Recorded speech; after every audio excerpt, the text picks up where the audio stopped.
A'udzubillahi minasyaitonirrajim. Bismillahirrahmanirrahim. Salawatullah malaikatihi wa anbiyahi wa rusulihi wa khamalatil arsi wa jami'i khalqi. Ala sayyidina wa nabiyyina wa habibina wa syafi'ina wa maulana Muhammadin sallallahu alaihi wasallam wa alihi wa alaihi wassalam wa rahmatullahi wa barakatuh. Assalamualaikum warahmatullahi wabarakatuh. Jumpa lagi sobat jati diri kita. Sekarang ada di episode ke-9. Episode kemarin kita sudah berbicara tentang nafsu mutmainnah, jiwa yang tenang, nafsu yang tenang. Itu adalah fitrah dari manusia. Sejauhnya manusia itu berada di posisi mutmainnah. Dengan ketenangan itu dia bisa mencapai yang namanya khusyuk, fokus. Dengan fokus itu dia bisa menyelesaikan segala permasalahan hidupnya dengan lebih mudah, terutama di dalam bersaksi akan kebesaran Allah Subhanahu wa taala. Dari proses mutmainnah itu dia akan diperjalankan ke fase-fase ketuhanan, yaitu radiyah, maradiyah, kamil. Allah yang akan memperjalankan setelah kita mampu tiba di mutmainnah, ketenangan. Untuk mencapai mutmainnah ini tidak seperti kita membalikkan telapak tangan atau sekedar berucap mutmainnah atau membuat jiwa ini seakan-akan tenang, memaksa-maksakan diri tenang. Tidak semudah itu, tidak seperti itu. Ketenangan di sini bisa diperoleh apabila kita menggunakan komponen diri yang sudah Allah anugerahi sebagai fitrah di alam-alam ketinggian, yaitu komponen akal pikiran, komponen rasa, dan komponen wilayah kesadaran, yaitu qalbu. Hanya dengan 3 komponen itu kita bisa memperoleh namanya mutmainnah. Kalau kita menggunakan komponen tasyif, komponen alam bawah yang berkisar alam perut sama alam syahwat, alam kemaluan, akan sangat mustahil untuk memperoleh namanya mutmainnah, karena dia akan bertarung, dia akan bergelut dengan sifat amarahnya, lawwamah, mulhimah. Jadi sifat-sifat yang ada di alam muktasif itu adalah 3 sifat itu. Cuma memang pada dasarnya paling ramai itu memang di alam-alam muktasif. Paling hiruk pikuk manusia itu di alam muktasif. Dia berjalan di wilayah-wilayah itu. Di sini kita dengan mutmainnah itu berharap memperoleh ridha Allah. Jadi sekali lagi ketenangan itu tidak bisa diperoleh dengan dibuat-buat atau dipaksa-paksakan tenang atau dipenuhi dengan keinginan dari segi harta, tahta, wanita, kasta. Itu bukan jaminan untuk ketenangan.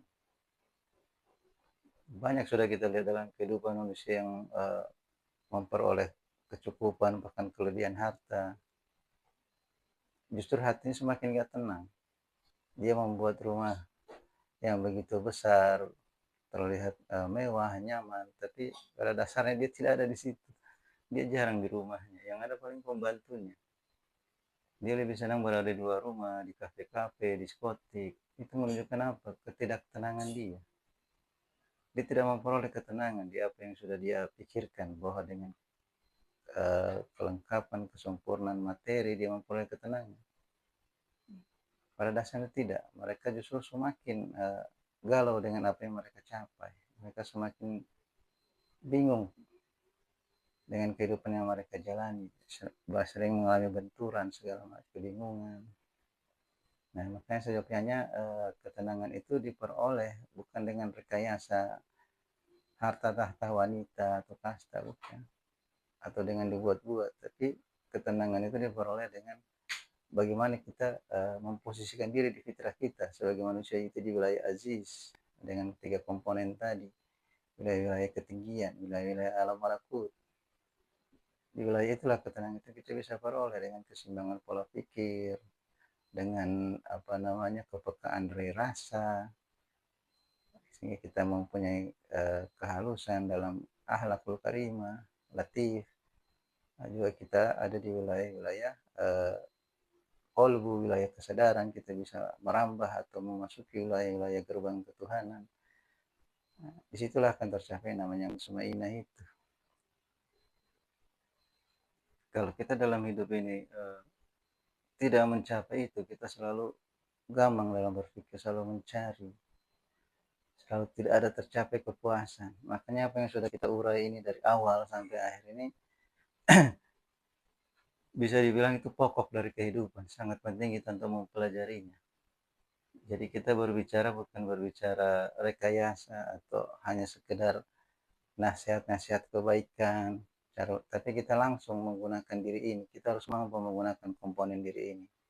Kita harus bisa menunggangi diri ini sepenuhnya. Kita harus bisa mengendalikan diri ini sepenuhnya di dalam fitrah kita sebagai manusia. Jadi kita langsung menyaksikan langsung apa yang dibilang kebaikan itu, apa yang dimaksud dengan kebenaran itu. Karena semua komponen itu ada di dalam diri kita. Kalau kita hanya sekedar berbicara di wilayah nasihat kebaikan, hanya ya yang ada sifatnya di luar diri, itu kadang tidak memenuhi, tidak bisa memenuhi sepenuhnya hasrat diri itu. Dia sifatnya temporer. Di saat dia lagi butuh nasihat, atau di saat dia lagi gamang, atau di saat dia lagi kehilangan fokus, nah dia butuh nasihat itu. Setelah dia dapat nasihat itu hanya untuk ya melegakan rasanya aja. Setelah itu hilang begitu aja. Nah, dia tidak bisa menemukan sejatinya itu. Nah, di sini kita berbicara langsung bagaimana kita menggunakan diri itu. Karena diri itu setiapnya memang ada di wilayah kebenaran. Dia setiap detik, setiap kapanpun bisa berinteraksi dan menyaksikan kebenaran. Jadi sangat penting sekali yang kita sudah urai itu dari awal. Bagaimana sejatinya hidup, sejatinya manusia, dia menjalani hidup, tujuan hidupnya. Jadi sangat jelas kita sudah uraikan di sini. Dan saya harap saudara-saudara yang sudah menyaksikan apa yang sudah sama-sama kita diskusikan bisa mengaplikasikan dalam hidup. Karena kalau kita berjalan secara berjalan sendiri, intinya untuk memperoleh gerbang ketuhanan ini, dia harus melalui metode-metode yang sangat rumit, metode-metode tarekat, di mana dia punya susunan, tata tertib. Di dalam tarekat itu benar-benar sangat ketat. Dari pola ibadahnya, pola zikir, terus dari pola makannya, semua itu teratur sekali. Dan kita yang ada di zaman akhir zaman ini untuk menjalani pola-pola tarekat yang sekarang banyak itu agak bisa dibilang tipis untuk bisa mewujudkan itu.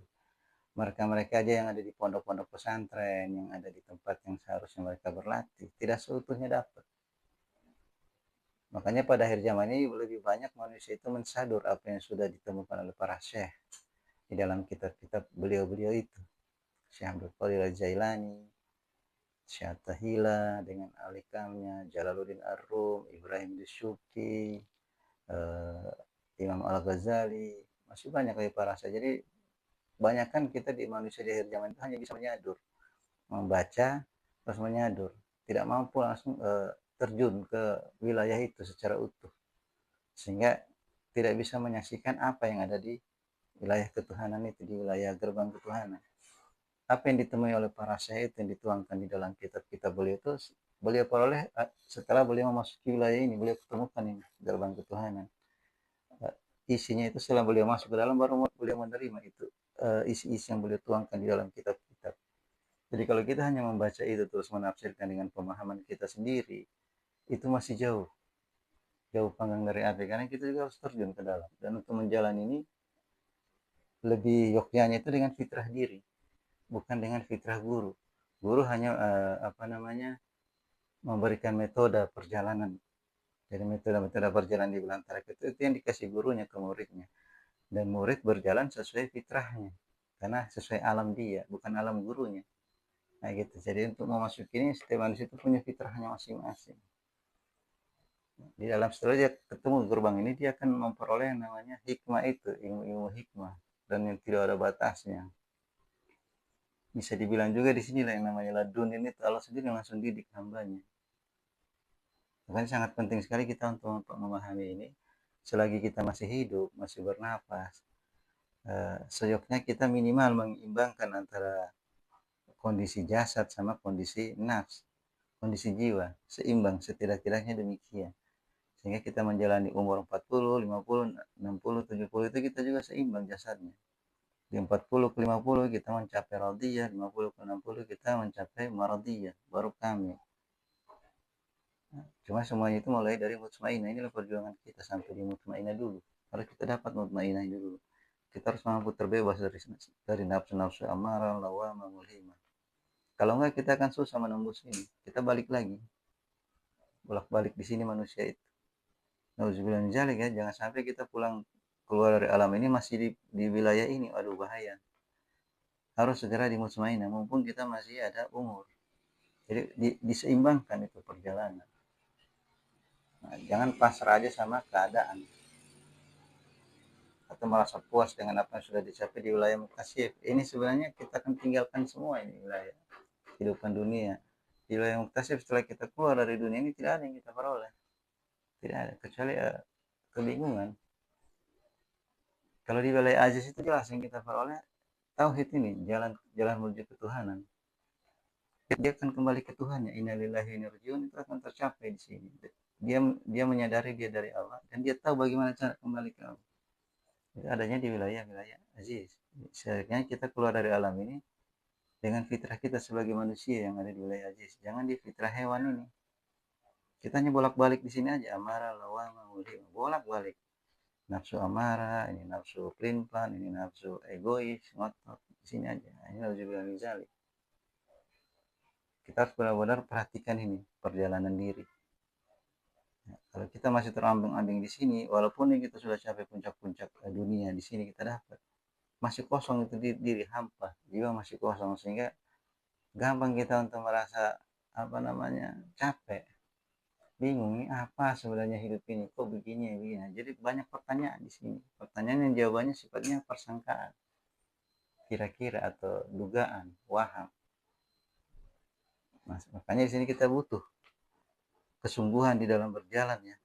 Harus tiba di mutmainah ini. Allah sudah memfasilitasi kita untuk tiba di sini dengan apa namanya yang ada di syariat itu, di rukun Islam itu ya, kita difasilitasi sholat, puasa, zakat, bahkan haji. Itu kita arahkan ke situ ilmu dan amal kita itu bagaimana kita benar-benar berjalan di dalam konsekuensi diri, dalam kesadaran tinggi, memantau keseimbangan diri itu. Nah, di sini Allah juga membantu kita dalam berjalan itu dengan diadain kita ujian. Dikasih kita ujian hidup, di situ kita bisa mendeteksi posisi jiwa kita semana. Jika kita menjalani hidup itu, ujian hidup kita cepat goyang atau cepat amarah, cepat down atau cepat timpang, berarti kita ada di sini, belum seimbang.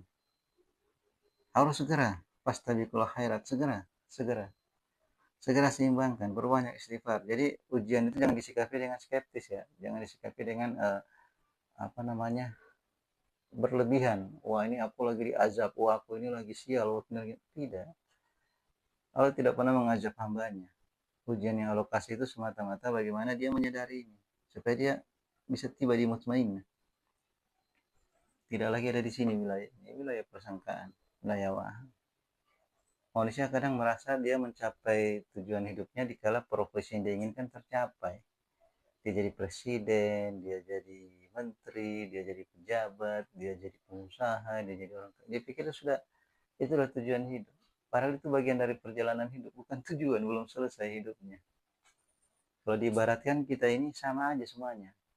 Mau dia presiden, mau dia rakyat, mau dia pejabat, mau dia orang biasa, mau pengusaha, orang kaya, semua sama kita. Dalam artian gimana? Kita kalau kita ibaratkan ya, kita ini ada di satu ruangan, di ruangan kelas.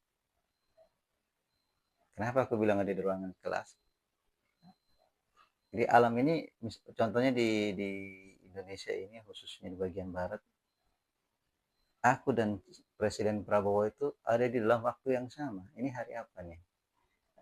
Misalnya ini hari Rabu, di jam sekian, detik sekian, boleh juga sama, ada di kondisi hari Rabu, di waktu yang sama. Itu mengisyaratkan, menjelaskan bahwa kita memang ada dalam satu keadaan, dalam satu ruangan. Kalau kita bahasakan dengan itu ya. Jadi semua ada di situ. Mau dia presiden, mau dia pejabat, mau dia pengusaha, mau dia rakyat kecil, mau dia petani. Dia ada dalam satu lingkup waktu yang sama. Waktu itulah ruang itu. Kita di dalam kelas. Nah, kita ke bagian modul, ke bagian judul ya. Kita waktu menjalani itu. Yang dibilang takdir. kita dikasih modul sama guru untuk membaca itu. Kebetulan modul yang aku baca mengenai perjalanan diri aku. Aku berjalan di apa yang sudah dibaca itu. Pak Prabowo dapat kebagian modul, di situ menjelaskan tentang beliau sebagai presiden. Jadi beliau membaca itu, menjalani itu. Jadi kita hanya menjalani bagian itu, ikro. Mereka yang cerdas, mereka mampu mengambil makna dari apa yang dia baca. Dia mampu menyimpulkan, mampu menyimak. Tapi kalau mereka yang tidak memahami itu, mereka senang dengan apa yang dikasih bacaan. Jadi mereka hanya terikat atau terpaut di gambar-gambar jadi presiden. Jadi mereka benar-benar menikmati itu. Padahal mereka harus mampu memahami apa yang ada tersirat di dalam kitab itu, kitab diri yang apa namanya di lauh mahfuz itu yang kita dapat itu, takdir itu. Kita baca. Jadi pada intinya semua manusia itu sama, lagi sedang membaca kitab diri.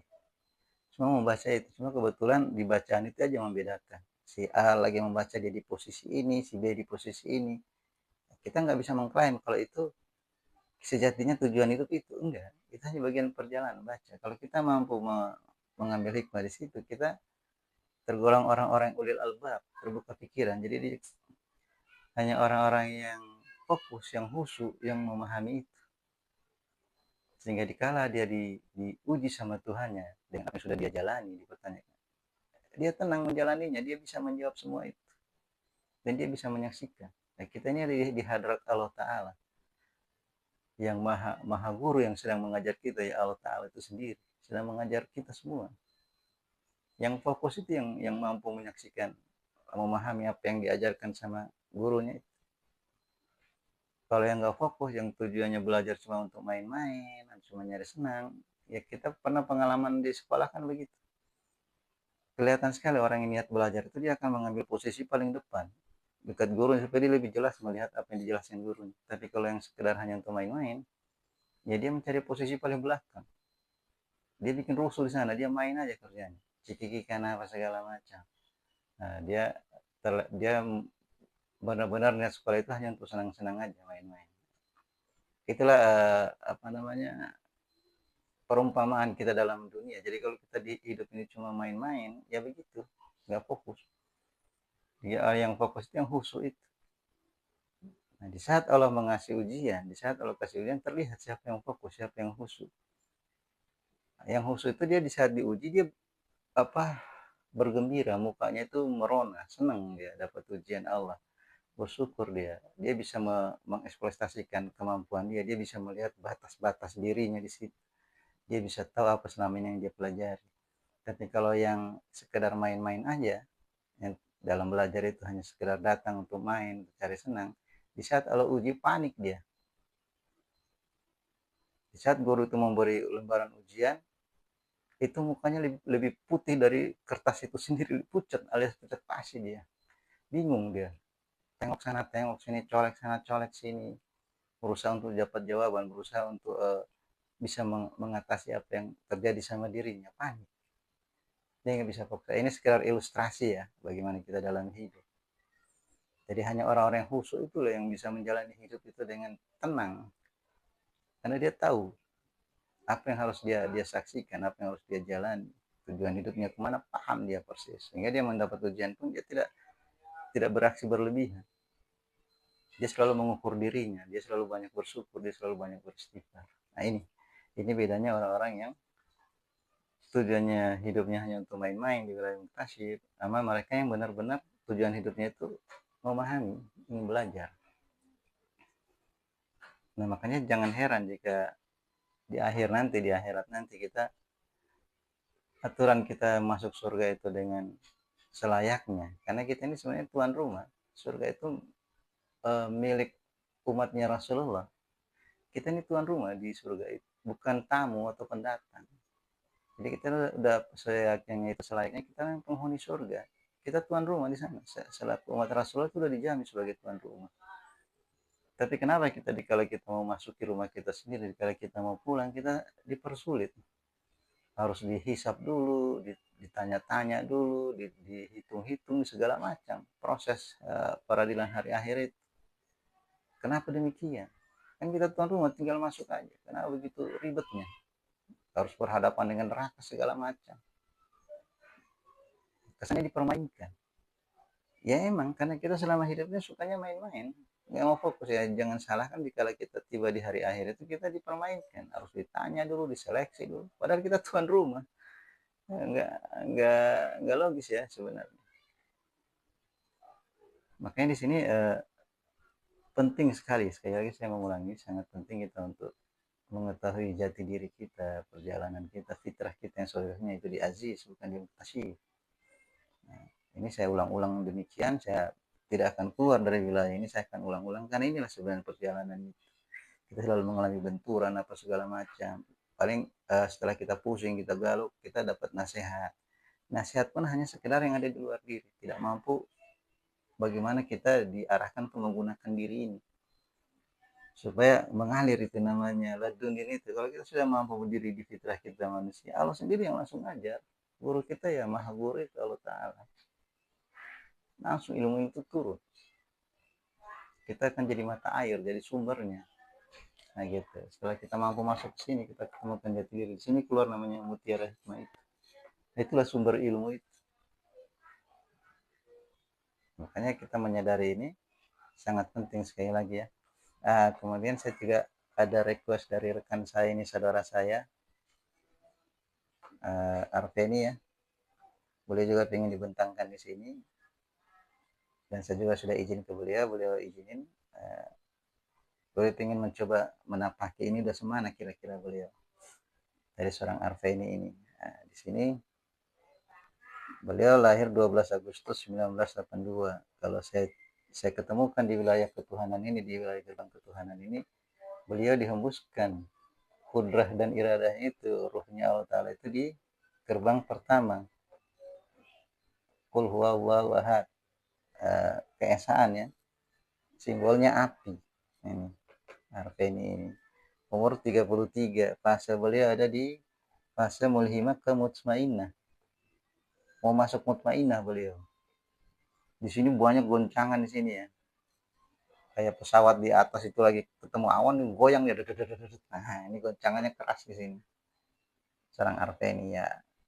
Saya selalu berharap ke beliau ini, saya juga nggak nyangka kalau beliau masih umur 33 ya, tapi dari kepribadian beliau sangat dewasa beliau. Saya optimis beliau bisa tiba di mutmainnah, insya Allah. Beliau sudah mengalami banyak ujian, cuma di sini doang harus difokuskan ya. Jangan bolak-balik di wilayah amarah, lawamah, mulhimah. Beliau ada di fase ini 30 menuju 40. Ini wadah ya, pembentukan wadah itu di mutmainnah. Jadi harus bersiap beliau menuju ini. 33 ke 40 itu 7 tahun lagi. Sudah sejauhnya beliau ada di pemahaman di ketenangan itu. Kalau dari karakter nama beliau ini Arveni ya, ini eksistensi juga, seorang yang selalu ingin menunjukkan eksistensi dirinya. Cuma dia berjalan selalu menggunakan dasar atau modal itu keyakinan. Jadi beliau selalu mencari yang namanya keyakinan. Arveni ya. Nah, ini keyakinan ini beliau selalu berada di wilayah sini. Karena beliau punya obsesi selalu bagaimana apa yang beliau tuju itu tercapai eksistensinya. Beliau selalu berjalan di wilayah keyakinan. Nah, cuma untuk menuju ini di sini ada roh ya yang mendominasi beliau ini. Jadi kadang beliau itu lebih peka, lebih sering menggunakan perasaannya di dalam berjalan di keyakinan itu. Nah, ini kadang kalau dia tidak mencapai apa yang dia inginkan, ini bisa terjun bebas ke amarah, gampang marah orangnya. Gampang sekali marah, gampang sekali galau. Nih, Arveni. Jadi tantangan beliau itu besar dalam mewujudkan keinginannya. Selalu berbenturan di sini, dia marah lama. Jadi terkesan cepat marah, cepat emosi, cepat galau. Ini seorang Arveni. Makanya di sini dibutuhkan, di sini ada fa ya, ada huruf fa. Ini yang menjembatani antara keyakinan dengan perasaan itu. Kalau memang dilihat beliau ini sosoknya memang ada di wilayah pertama ya, gerbang ketuhanan pertama, Qul huwallahu ahad. Di sini simbolnya itu api, berdiri dia. Kalau di sholat itu posisi berdiri, itu api. Api itu dibolak-balik tetap berdiri. Nah, jadi posisi keyakinan. Jadi beliau ini benar-benar menggambarkan seorang yang penuh keyakinan. Ini sosok sebenarnya sosok api ini sebenarnya. Dia harus benar-benar berada berkonsistensi api. Harus punya super keyakinan. Di sini harus dikuatkan. Menguatkan ini adanya di wilayah Aziz, keyakinan itu ya. Jangan cari di Mukasif. Yang ada galau di sini. Kebimbangan. Dia gampang sekali dipengaruhi kalau di sini. Gampang sekali dibujuk, dihasut, ya segala macam, terombang-ambing di sini. Karena orang ini gampang luluh, gampang apa ya, gampang dibujuk. Makanya dia harus kuat, dia harus punya komitmen, harus punya keyakinan yang kuat. Itu adanya di wilayah Aziz. Dia peroleh itu dengan imal yakin, anil yakin, hakul yakin. Itu dengan keseimbangan pola pikir, dengan rasa, dengan kesaksian. Jadi itu yang harus dia mainkan di sini untuk dia peroleh keyakinan itu. Sehingga dia bisa mewujudkan apa ini. Soalnya dia ada di sini huruf ro itu ya, huruf ro atau ruh atau jiwa, atau lebih banyak dia lebih berkecimpung dengan rasa seorang arfa ini. Makanya dibutuhkan ini yang menyambungkan unsur ini. Untuk tiba di sini dia harus kuncinya dia ada di huruf fa. Ini kunci beliau untuk memasuki pintu pertama. Fa itu keutamaan. Dia hadir dari huruf waw. Sebelum ada titik dia waw. Waw ini wasilah, jembatan penghubung, silaturahmi. Jadi orang ini kuncinya dia harus perbanyak silaturahmi. Dia harus lebih banyak bergaul ya. Siapapun jangan beda-bedakan pergaulan. Semua dihormati, semua disayangi. Karena kunci dia di sini. Setelah dia memperoleh kesempurnaan dari wasilah tadi, dari silaturahim, dari pergaulan dia dalam sesama, dengan akhlakul karimah yang baik, dia akan ada titik di atas, dia akan naik di atas. Dia akan diutamakan. Jadi kunci di sini. Dia untuk memperoleh ini, untuk dari keyakinan ini masuk ke wilayah rasa dia yang ego yang tinggi, dia harus lebih banyak ini silaturahim. Jangan ada curigaan, ini silaturahim akan tercapai kalau suudzon hilang. Buang nih suudzon di sini. Inti dari yang dibilang silaturahim itu terbebas dari suudzon. Kalau dia bisa gunakan itu mahkota ini, titik di atas, dia akan muncul ke permukaan. Jadi dia diutamakan, keutamaan. Seperti itu. Jadi dia menggunakan ini berjalan di wilayah ketuhanan demikian. Wilayah ahad ya. Qul huwallahu ahad. Allah, katakanlah Allah itu satu. Jadi apapun yang dipikirkan itu, yang dia jalani seorang abang ini, di dalam menemukan sejatinya dirinya itu, dia selalu berpegang pada keesaan Allah. Jadi yang maha tunggal ya. Dia harus mampu menjembatani ini ilmu keyakinan dia untuk mewujudkan ego dirinya ini atau eksistensi dirinya itu dengan wasilah ini, huruf fa yang awalnya berbentuk waw. Dia harus menjadi satu wasilah, dia harus jadi penghubung.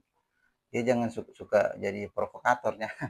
Dia harus jadi seorang yang humble itu, yang merangkul, yang luas pergaulannya, menghargai sesama. Di sini dominan harus akhlakul karimah yang dilihat Allah Ta'ala sini, sehingga dia menggunakan, dia mampu tiba di permukaan, ada titik di atas. Nah ini, jadi seorang arfeni menjalani ini, dia sekali lagi ada di posisi fase 30-40 ya, harus benar-benar fighter dia. Harus khusyuk, harus hadir kesadaran yang utuh. Dia menyadari betul posisi dia ini benar-benar bukan posisi main-main, dan beliau ini orang dewasa. Aku nggak ragukan beliau ini udah sering menghadapi ujian sehingga udah jadi, mentalnya sebenarnya udah jadi, tinggal menyadari doang posisinya. Bersiap diri di sini masuk ke fase mutmainnah, fase ketenangan. Jadi semua yang goncangan di sini menuju ke sini, ketenangan. Jadi ketenangan itu, logika ketenangan itu teruji di dalam goncangan.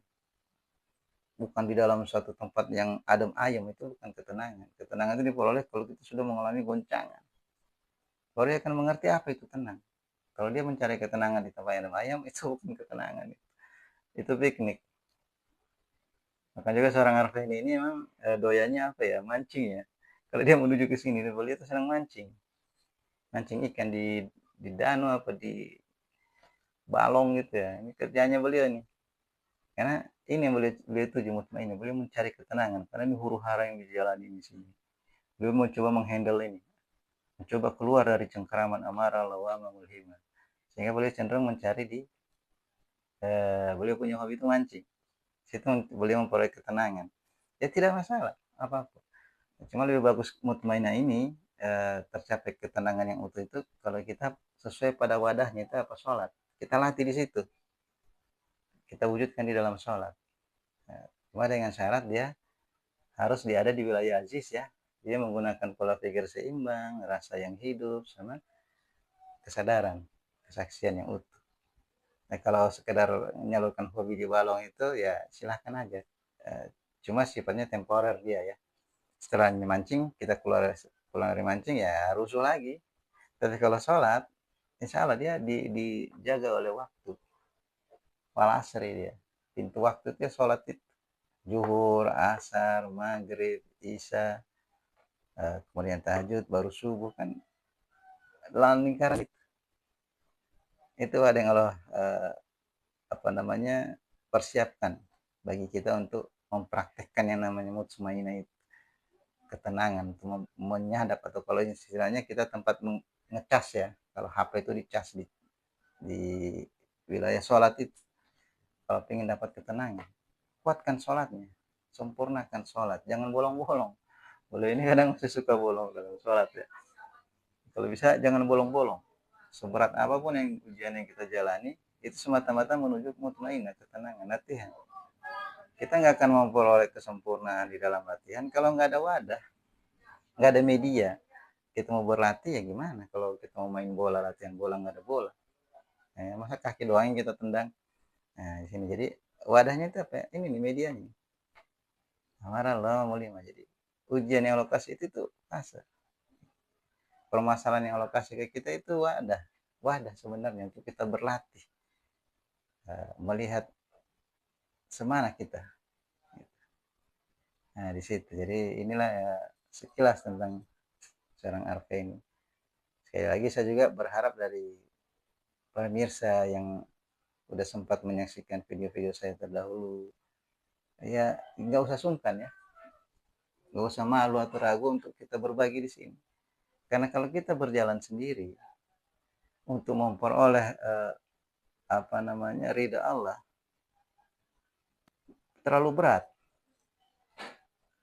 Proses yang kita jalan itu berat. Kita harus ada mursyid, harus ada guru, harus ada pemandu. Kalau kita berjalan sendiri, kita nggak akan bisa keluar dari sini. Kita akan selalu berada di wilayah ini, cengkraman bandit-bandit ini, para begal, Lata, Uzza, Manat, Suba. Mereka ini yang selalu menghalangi kita sekuat mereka. Mereka ada di pintu ini. Mereka di pas ini mereka berdiri. Mau masuk mutmainah itu boleh berdiri semua nih. Nah, mereka hadang kita di sini. Mau masuk sini diusir lagi kita. Balik lagi ke mulhimah, lawama, amarah. Nah, sehingga manusia susah menembus ini kalau benar-benar nggak hadir kesadaran utuhnya. Dia menyadari bahwa diri ini benar-benar dirinya, bukan siapa-siapa yang harus dia perjuangkan, harus dia benar-benar dia peduli diri ini. Dan dia harus dia selamatkan dalam perjalanan hidup. Benar-benar sampai di tujuan yang sebenarnya. Kalau enggak, waduh bahaya. Karena kita selagi ada di dalam diri ini, seterusnya dalam diri ini tidak akan berubah. Tidak akan pindah kemana. Nah, makanya di sini butuh kesadaran yang benar-benar utuh ya, supaya kita mampu berjalan di sini.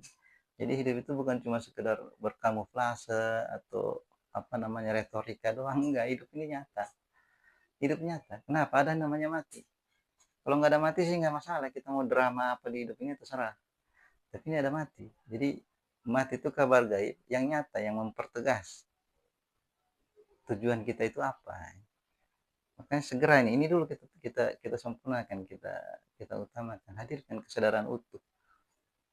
Fastabiqul khairat. Jadi sebisa mungkin sebelum umur kita selesai, umur jasad selesai, seyogyanya umur jiwa itu kalau bisa lebih dewasa daripada umur jasad, lebih duluan nyampe dia. Itu lebih idealnya begitu. Tapi ya yang idealnya juga sebaiknya seimbang. Dia 40 ya dia sudah ketemu mutmainah. Dia 30, dia masih berkutat dengan mulhimah. Dia berusaha untuk memperoleh ketenangan dengan 70% kebenaran yang dia sudah tahu. Dia harus berhadapan dengan 30% yang masih gelap, yaitu egonya, yang tidak mau dikasih tahu, tidak mau dikritik, tidak mau disalahkan. Ini sifat-sifat mulhimah itu. Dia sudah ngerti yang benar yang mana, yang salah yang mana, yang baik buruk itu seperti apa, tahu dia. Tapi kurangnya tinggal 30% itu aja, dia nggak mau dikoreksi, dia nggak mau apa namanya, disalahkan. Pokoknya dia benar terus saja udah. Ini egonya tinggi, ini tambeng nih kalau di mulhimah ini. Egois. Kalau dia lama ini ya sudah 50-50. Masih minim ya, dia udah ngerti benar buruk tapi belum bisa berpijak di situ, belum bisa menentukan sikap, masih suka lebih banyak dipengaruhi oleh hal-hal buruk. 50-50.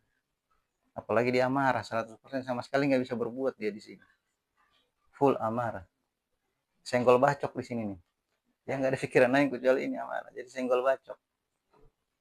Itu nafsu anak-anak. Jadi kita berjuang di sini, harus keluar, harus. Ini apa namanya, hukumnya wajib keluar dari wilayah-wilayah muktasib, wilayah-wilayah hewan. Ini bukan fitrah kita, ini bukan. Kita nggak di sini, kita ada di sini, di Aziz. Tempat yang Allah sudah pilih manusia itu sebagai tempat dia mentasbihkan afal dia, tempat-tempat ketinggian kita. Ini makhluk pilihan, makhluk yang diridhoi, luar biasa. Kalau kita nggak sadari itu ya, kita ngeluh mulu nih hidup. Kita nggak akan menemukan sejatinya diri. Kurang aja kurang, padahal kita sudah ditinggikan. Malaikat aja nggak mampu mentasbihkan afal Allah, hanya manusia. Makanya seluruh makhluk ciptaan Allah itu, malaikat, jin, dan seluruh alam itu sujud ke Adam karena ketinggian ini yang sudah Allah pilih. Jadi ya kita sebagai manusia tahu itu, sadari itu, perjuangkan itu, keluar dari sini. Jangan di sini. Kalau di sini kita nggak akan ngerti siapa kita. Terombang ambing terus dengan syahwat, hanya dengan kesombongan, ujub, takabur di sini. Dia harus keluar dari sini, harus mampu masuk ke fitrah diri, di aziz itu. Harus. Kalau nggak, aduh sayang, kita udah jadi manusia kok, aturan dia bisa peroleh semua ketinggian, kehormatan, alokasi, ya dia lebih milih mencampakkan itu dan lebih memilih kehidupan hewan. Kehidupan hewan hanya mengutamakan urusan perut sama urusan kelamin, urusan syahwat. Nauzubillah, aduh, repot, jangan di situ. Di wilayah mutasi, wilayah hewan ini yang berlaku hukum hewan, hukum rimba. Siapa kuat dia menang. Siapa kuat dia jadi yang berlaku di sini. Jadi saling sikut-sikut di sini wilayah ini, saling sikut kita, saling bantai di sini. Sehingga sini sering terjadi pertumpahan darah, sering terjadi gesekan, terjadi pokoknya kezaliman tuh di sini. Keluar, keluar segera masuk ke Aziz. Di sini baru kita bisa lihat uh, kehidupan yang sejatinya manusia, terangnya hidup itu. Hakikat itu di sini, di wilayah tauhid. Jangan di sini. Kalau ini wilayah tahu bulat, ini kita masuk di tauhid aja. Jadi saya berharap saudara-saudara yang juga ingin dipetakan profil diri, bagaimana menjalani hidup itu. Hidup ini simpel sebenarnya, nggak usah dipersulit. Kita belajar diri itu jangan terlalu ribet ya. Aku melihat banyak para syekh, para kiai, para ulama itu membahas hal-hal yang terlalu jauh, bicara masalah ruh, bagaimana alam-alam ruh itu, jenis-jenis ruh, sifat-sifat ruh masuk. Semakin jauh dia hanya terlena dengan hal-hal kayak begitu. Dia nggak langsung eksistensi ke pokoknya dulu, jangan dulu main ke situ. Ruh itu yang kita ketahui itu, yang Allah kasih tahu cuma sedikit, memang jangan dipaksakan untuk dibanyakin, sehingga kita menelusuri itu kadang melewati batas, bicara yang aneh-aneh, sehingga timbullah konsep-konsep yang aneh. Sering saya lihat di ceramah-ceramah itu ada yang bicara masalah nama ruh beda dengan nama jasad. Nah, saya detik ini belum ketemukan sinkronnya. Nama ruh, ada nama jasad, beda. Nama ruh si Amir, nama jasadnya si Iwan. Nggak sinkron, nggak mungkin. Terus buat apa kita ada nama jasad ini? Hanya untuk pelengkap KTP doang? Ya nggak begitulah hidup itu. Kalau yang saya simak dari perjalanan nama ruh dan nama jasad itu, ya nama ruh itu saripati dari nama jasad. Kesimpulan semua perjalanan. Jadi ya begitulah, kalau kita terlalu menelusuri sesuatu yang bukan bukan seyoknya. Jadi kalau kita mau bicara masalah ruh itu, ya sekali lagi cuma sangat sedikit. Jadi kalau kita simpulkan yang dibilang ruh itu apa? Ruh itu ya terdiri dari akal dan nafs. Itulah ruh itu. Jangan dikembangkan macam-macam. Kecuali kita sudah mampu tiba di sini, kita akan ketemukan sejatinya ruh itu, cuma tidak dibahasakan. Hanya sekedar diketahui. Kalau dibahasakan ke umum, wah lain lagi tafsirannya macam-macam. Aneh-aneh jadinya. Tapi kan mendengar itu, aduh, bingung. Jadi kita gunakan sebisa mungkin dengan diri ini, sesimpel mungkin, semudah mungkin. Jangan dipersulit dengan pemahaman-pemahaman yang aneh-aneh. Nah, karena kita berhadapan dengan Allah Ta'ala itu sudah lengkap, kita sudah dipilih, tinggal bagaimana kita mengkajinya. Nah, untuk itu, sekali lagi, bagi mereka yang ingin mengkaji ini, ayo kita sama-sama berjalan di sini. Ya. Alhamdulillah Allah sudah mudahkan kita untuk memperoleh wajahnya. Qul huwallahu ahad, Allahus samad, lam yalid walam yulad walam yakul lahu kufuwan. Inilah wajah Allah Ta'ala yang ingin dipersaksikan di sini. Di sini dihembuskan ruh itu ke setiap insan, setiap manusia yang dia kehendak dihembuskan. Jadi kita macam-macam keluar dari pintu mana. Itu yang coba kita pahami, coba kita refleksikan dalam hidup. Posisi kita lagi berjalan di mana. Ini akan membantu sekali kita dalam menyelesaikan problematik hidup. Benturan-benturan gesekan kita hidup. Kalau kita mampu memahami ini, mudah kita mengurai itu. Kita bisa memperoleh tujuan. Sekian kurang lebih. Mohon maaf kalau ada salah ucap. Ya, manusia memang tempatnya salah. Demikian. Wabillahi taufiq wa hidayah. Wassalamualaikum warahmatullahi wabarakatuh.